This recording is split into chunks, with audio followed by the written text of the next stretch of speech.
Obamacare continues. Dr. Ben Carson still with me. Doctor, people what they think about Obamacare. Not one person understood it. So how are people this week, when these exchanges are supposed to start on Tuesday, going to know what to do in the first place?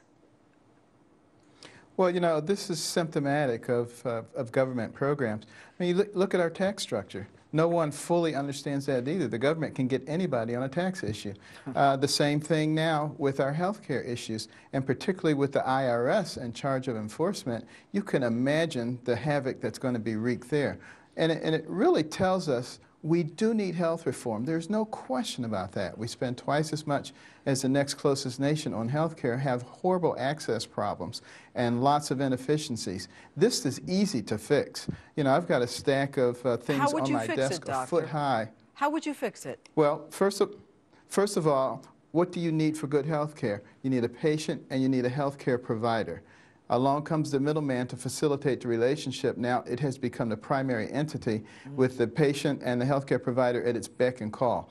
First you have to fix that. Get the middleman out. How do you do that? Health savings accounts. You give everybody a health savings account. We can do that for far less money than we're spending with CMS. And it can be a very basic healthcare account to which people can add as they please. And by accumulating money, you can buy bridge insurance, you can buy catastrophic insurance. And the nice thing is 80% of encounters between physicians and healthcare providers can be easily taken care of through a health savings account. You know, doctor, what's interesting is one person on the street said to me, look, you know, my son is a doctor and, you know, he is pulling back on his patients because he just can't do the paperwork. So given something like that, the fact that the majority of Americans are against this, why do you think that the administration refuses to acknowledge that there are problems? Because what is the most important thing that a person has? It is their health. If the government can gain control of your health, they've got you. And that's why it was so important to push this through first thing when you had complete control of Congress. Twisting arms, doing everything you needed to do in the back rooms, we got to get control of the people's health.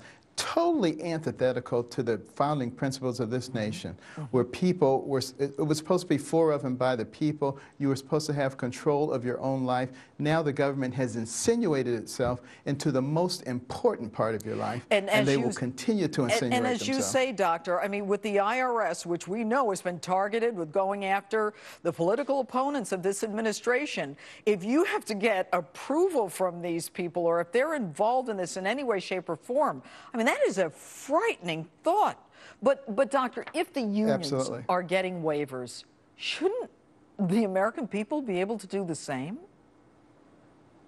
Yeah, the whole country should get a waiver, a permanent waiver, and we should actually sit down and start working together to come up with something that makes sense for the people. And you know, what are the people in the medical community saying about this? Well, a lot of my colleagues are telling me they sure wish that they could retire like I have, that I got out at the right time. You know, I was planning on getting out even before all of this happened. But, you know, a lot of doctors are going into concierge practices, which allows them to work directly with the patients without a lot of middle management in between. And that means that the numbers that are left to take care of the extra 30 or 40 million people, plus the people who are already there, this is going to be unmanageable. We're going to end up with people waiting for long periods of time, not being able to find physicians, just like they do in other socialist countries. Why would we settle for that? And I think it's a wake-up call for the American people. We need to realize that maybe this battle may be lost, but the war is not lost. Not if people wake up right now, realize that there are opportunities to put people into positions of power. Before we go, do you think the House is going to be able to delay this for a year, the implementation of Obamacare? Whether they can or not, they certainly should make every effort to do so, because, you know, there are tens of millions of people who didn't vote in the last election because they don't think anybody represents them. You know, sometimes the people who oppose Obamacare go right up to the wall and then they cave. They need somebody who will not cave, and if they know that, they will get behind them, I guarantee you. All right, Dr. Carson, thanks so much for being with us this evening. My pleasure, Judge. Thank you. And coming up, is this woman responsible for the deadly terror attack in Kenya? The latest on the hunt for the White Widow. And later, his house